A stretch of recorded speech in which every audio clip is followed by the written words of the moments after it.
Membicarakan tentang keberadaan Tuhan memang sangat menarik dan kadang menimbulkan perdebatan yang tidak ada habisnya.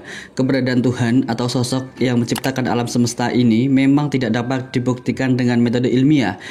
Jadi mungkin saja Tuhan itu memang ada, namun belum mampu terdeteksi oleh instrumen dalam sains.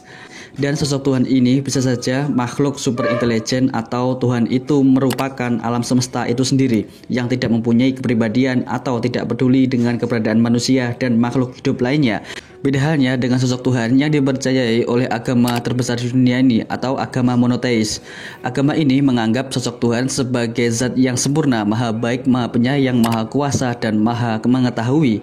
Apakah mungkin sosok Tuhan yang maha baik dan maha kuasa itu betul-betul ada di dunia yang penuh kekacauan ini? Jika kita mengobservasi alam dan kehidupan ini, maka sangat banyak hal buruk, penderitaan, rasa sakit, dan kejahatan. Apakah mungkin sifat Tuhan yang maha baik dan maha kuasa itu betul-betul ada di dunia yang penuh dengan kekacauan ini? Simak sampai habis, oke?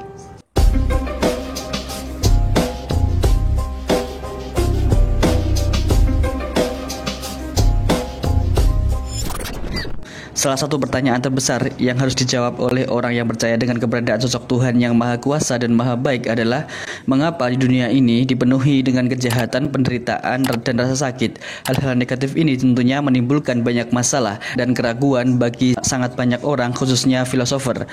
Ketika membicarakan tentang keberadaan Tuhan yang maha penyayang dan maha baik, semua orang, entah itu orang religius ataupun orang non-religius, sepakat bahwa dunia yang kita tempati ini dipenuhi hal buruk.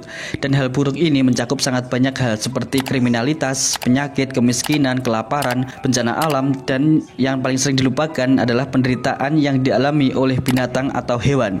Perbedaan pendapat terjadi ketika orang religius mengklaim bahwa Tuhan yang maha baik, penyayang, dan maha kuasa itu ada.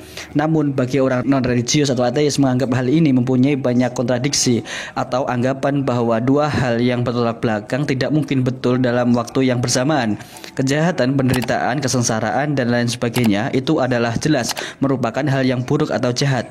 Jadi jika ada sosok Tuhan yang maha mengetahui, dia pasti mengetahui tentang keburukan atau tentang kejahatan ini, bahkan telah mengetahuinya sebelum keburukan atau kejahatan itu terjadi. Dan jika dia maha kuasa, dia pasti dapat mencegah dan menghentikan keburukan atau kejahatan ini. Dan jika dia maha baik dan maha penyayang, pasti dia mampu mencegah dan tidak membiarkan keburukan atau kejahatan yang ini terjadi. Tapi ternyata dia tidak melakukannya dan kejahatan dan keburukan terus terjadi di dunia ini. Sebagai orang rasional, kita pasti tidak akan mempercayai hal yang kontradiksi satu sama lain. Jadi intinya kita harus memilih membuang kepercayaan terhadap keberagaman Tuhan yang maha baik atau pura-pura tidak melihat kejahatan atau keburukan yang ada di dunia ini. Namun beberapa orang yang percaya tentang keberadaan Tuhan juga percaya bahwa Tuhan itu bisa saja tidak cukup kuat untuk menghentikan kejahatan atau tidak mengetahui jika ada kejahatan yang terjadi, atau dia tidak peduli untuk menghentikan kejahatan tersebut. Ini tentunya kedengaran sangat aneh, dan keberadaan sosok Tuhan ini tentu berbeda dengan apa yang diyakini oleh orang yang beragama monoteis. Agama monoteis juga percaya bahwa sosok Tuhan itu bisa merasakan iri, marah, dendam, dan senang pada manusia. Hal ini dapat terlihat dalam cerita-cerita yang ada dalam agama, seperti Tuhan menghukum manusia dengan menurunkan banjir besar hanya karena manusia itu berbeda pendapat tentang keberadaannya.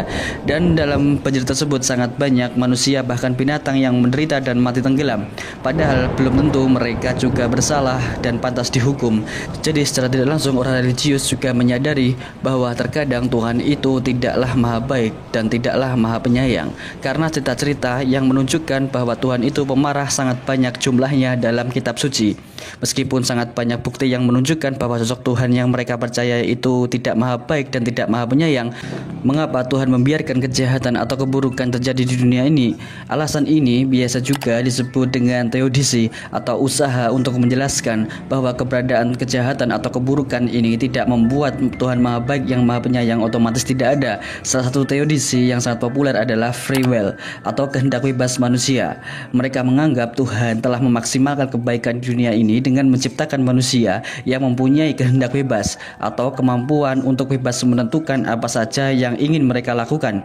Dan karena kebebasan ini, makanya manusia bisa memilih untuk melakukan hal jahat atau hal baik. Intinya pemahaman ini menganggap bahwa Tuhan tidak menciptakan kejahatan, namun manusialah yang memilih untuk berbuat jahat. Jika di dunia ini tidak ada kehendak bebas, maka dunia merupakan tempat yang sangat buruk. Penjelasan tersebut berusaha mempertahankan sifat baik dan penyayang Tuhan, juga sifat-sifat lainnya.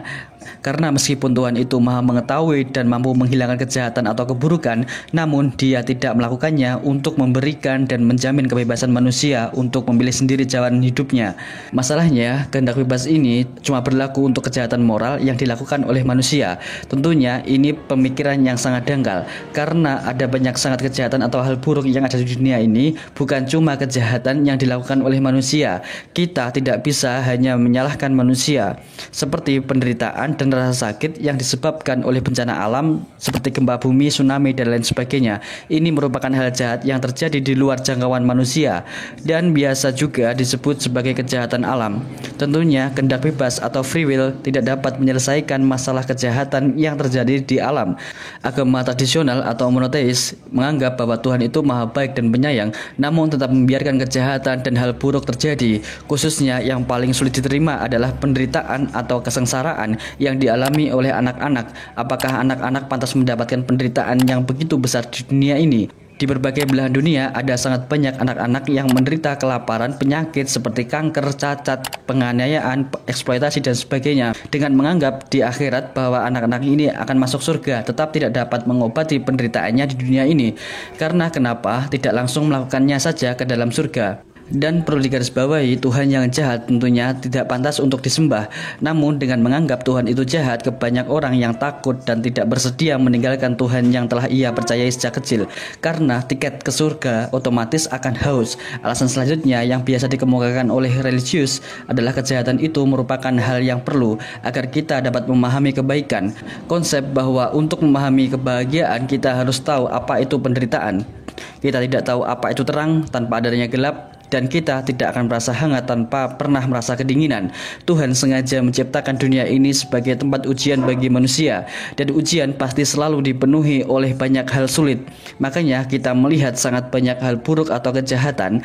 Tuhan ingin melihat manusia berjuang kemudian lolos dalam ujian ini. Dalam prosesnya manusia harus mengalami banyak penderitaan sebelum memberikannya imbalan seperti surga. Banyak yang menganggap penjelasan ini bagus dan masuk akal, namun jika dilihat lebih dalam, maka terdapat banyak masalah. Karena meskipun hal ini menjawab kenapa ada kejahatan dan hal buruk di dunia ini, namun tidak menjawab pertanyaan kenapa kejahatan dan hal buruk ini sangat-sangat banyak jumlahnya. Apakah hal buruk ini betul-betul diperlukan? Kenapa Tuhan tidak memberikan sedikit saja kejahatan, rasa sakit, atau penderitaan?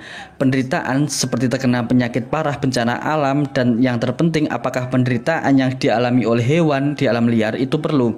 Karena hewan juga dapat merasakan penderitaan yang luar biasa, namun mereka tidak dijanjikan surga. Penderitaan yang dialami hewan tidak memberikan pelajaran moral apa-apa terhadap manusia. Jika Tuhan betul-betul maha baik, apakah penderitaan hewan ini perlu?